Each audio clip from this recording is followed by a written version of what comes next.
Grace Christian Fellowship. Happy Monday. Hope things are going well for you. Here's what this is. We are walking to the resurrection together. Each day, we're going to be looking at what did Jesus do in the Passion Week, in the Holy Week. Here's what I think is going to happen. As we dive into the Word, we're going to gain historical significance for what was happening in Jesus' day, and we're going to be even more prepared for the cross that's coming and for the resurrection. I hope that this week you will feel closer to God because of what we're doing each day together. So what did Jesus do on the Monday before he was crucified? He went down to Jerusalem, right? He was hanging out in Bethany with some of his friends, Lazarus, Mary, Martha. Him and his disciples, they head into Jerusalem. Mark and Matthew both tell us that Jesus stopped on the way and he tried to eat figs from a fig bush, but it wasn't producing any figs at this time, so he cursed it and it withered. But the part that I want to talk about is when Jesus heads into Jerusalem and he gets to the temple. What he does there on this Monday is something I want us to hear, be encouraged by, and learn from.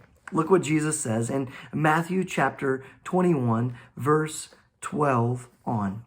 Jesus entered the temple courts and drove out all who were buying and selling there. Sounds like an interesting thing to be happening in the temple, right? We think about temple as a place that, hey, I'm going to go and worship. I'm going to go and pray. But we get here and we find people buying and selling things. Let's find out more about what he says. He overturned the tables and of the money changers and the benches of those selling doves. Doves were a common animal to be sacrificed. Specifically, people who were poor would buy doves for sacrificing. And then it continues. Jesus says this, "It is written," he said to them, "my house will be called a house of prayer, but you are making it a den of robbers." Right? Jesus, as he's turning over these tables, as he's driving out these people that are doing these things that are wrong. One, he's saying, look, my house, this temple is supposed to be a house of prayer. And specifically, he's in the court of the Gentiles, right? A Gentile is a non-Jewish person. And this was the only part of the temple that a person like that could go into. But they couldn't even get in and they couldn't even pray there because what's happening? The priests have set up a marketplace where they're exchanging foreign money for their currency and they're charging extra rates. They're also, selling sacrificial animals here. And Jesus is saying, no, you shouldn't be doing this here. Here's what should be happening is as Gentiles, people who are far from me should be able to come into this place and have a house of prayer. So what are two things that I want you to hear today? Two things are this. One, God wants us to draw near to him in prayer.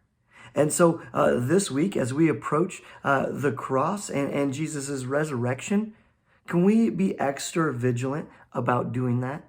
Spending time with God in prayer, even if it's just a little bit of time. But number two, what we see in this is that Jesus cares about those who are far from him. All right, we should care about that too. God calls us to go make him known to the people of this world. How can you do that this week?